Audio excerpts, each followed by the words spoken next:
We had Final Fantasy VII Ever Crisis was released on iOS and Android, and we got some news saying that it was coming to Steam. Well, now it is officially listed on Steam, which means it'll probably coming soon. So if you are the kind of person who's been looking forward to this and playing it on a PC, you're probably not going to have to wait too long. Unfortunately, I cannot show you any of that because I do not have access to the Steam page because apparently it is not available in my region once again.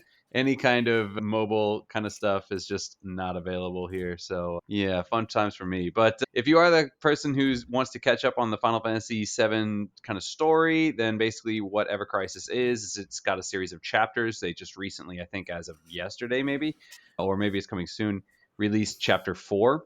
And you're not playing through the full game like you would in the traditional sense. What you're doing is with each chapter, you basically get a section of story, and these are one part of the overall story. I believe the first 3 chapters have to do with some of the characters from they're from the First Soldier era. They're not actually in the First Soldier game, I don't think, or maybe they were in the training simulator. But you have it's following those people from First Soldier. We got some background on Sephiroth when he was younger, and this most recent chapter is going to be covering the Nibelheim incident. So that is either out right now or coming out very soon. So if you are looking forward to that, go ahead and check it out. You can do it on, like I said, mobile right now, and it's coming out to Steam very soon. Yeah, just checking on my Steam page. I do have access. Sorry. So I went to Steam. It obviously says I don't have access. So I went to the Steam on the internet, and it says, "Oh, this game is not available in your region." So I can't even look at the Steam page. It won't even let me do that. If I just go to the Steam page, it will just say not available in your region. So the only way I can even look at it is through a VPN. I can't even view it. Yeah, no, it just says coming soon. It doesn't give any date. It just say free coming soon.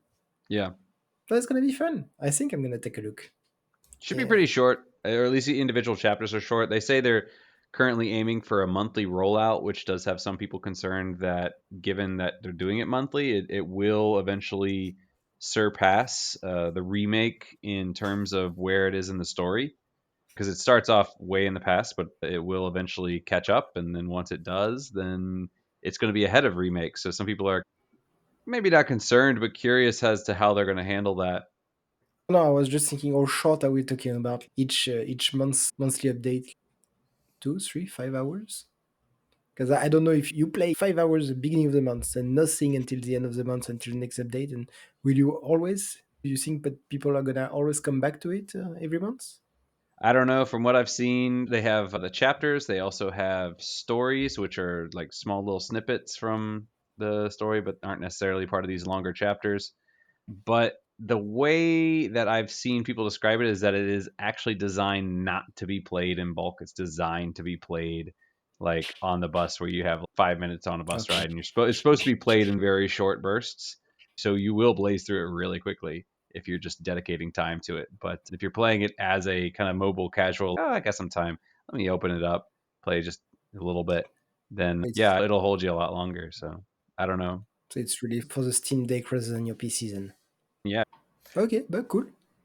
Now I was just going to add that I think that is the sort of future of updates going to mobile snap, right, where Hearthstone would do a bunch of cards, like a load of cards every, like they would do 4 expansions here. So every 3 months you get a bunch of cards, right? But that really, like after a month of people playing, they'd be like 2 months now when we have to wait 2 months for new things, right? So I think monthly updates are going to be the future of the gaming industry, just because it's you can place the stuff for a week and it's only waiting 3 weeks. Waiting 3 weeks is better than waiting 2 months, right? Which is just it's terrible. Warframe was doing that where they would release like 3 or 4 Warframes a year. They're now up that on top of new Warframes. They've interspersed that with new weapons and with new content and new stories. So throughout the year, you're always getting something on a weekly basis from Warframe, which is what short attention people like me actually need. Because if you're, and that's what you need, right? You need to justify that to investors to say, hey, like any social media platform, it's DAU, right? Daily active users. And if your daily active users are down, they're like, what are you guys doing, right? You're not making money. Sorry, we're pulling out our money because you're not making money and we don't want to risk it. So I think that's good for Final Fantasy. I mean, I hope they can continue the content in perpetuity, but you guys would know better.